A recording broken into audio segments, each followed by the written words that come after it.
Hello everyone and welcome back to another episode on the channel. Today I'm unboxing a special purchase from Amazon. In this box contains an OEM refill kit for coolant. So this kit is going to pressurize the coolant system in my Ford Escape so that I can fill up the coolant without any air gaps in the system. So what happened recently is my water pump broke and I had all of my coolant spill onto the ground. So to refill the system after I replace the water pump, I am going to use this kit so that way I have heat in the heater core, because on a Ford Escape 2.5 liter, the heater core is the highest point in the system. So a lot of air bubbles will get into that and you won't have heat if you do not pressurize the system and fill it properly. So what came in the kit is a pressure gauge, so you can see how much pressure you're actually putting in the system, or I should say vacuum. It also came with fittings. It came with a Venturi T, and it also came with 2 tubes to help you fill the coolant. So it also came with this nice cool little manual which explains how to actually connect everything with the quick disconnects included in the box. So let's go see if we can fill up my Ford Escape with coolant. So the first thing that needs to be done is you have to pressurize your air system. Once that is done, you have to attach the fittings to your coolant holding tank.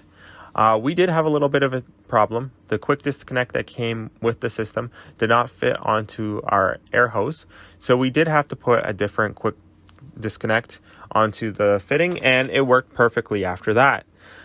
Sometimes if you don't have like a shop system, you have to use different fittings to connect to your air hose system. So ours was just a slightly smaller connector, and the one that came in the box was slightly bigger.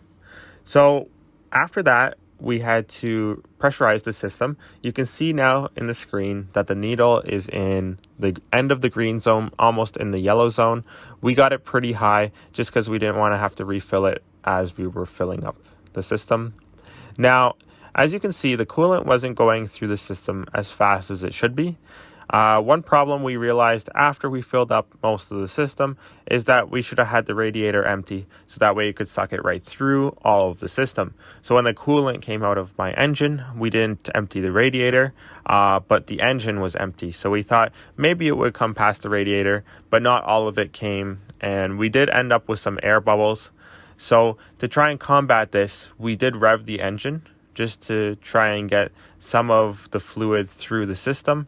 So you can hold it at about 3,000 RPMs. I saw a YouTube video where if you didn't have the pressure filling system, you could rev your engine and then let it idle for a couple seconds, rev your engine and then let it idle for a couple seconds.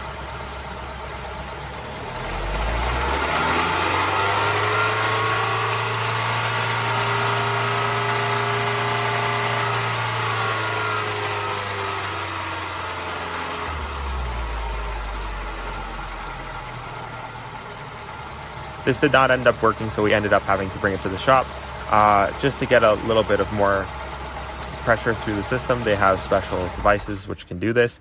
So just be careful and make sure your whole system is empty before you try to fill it with coolant.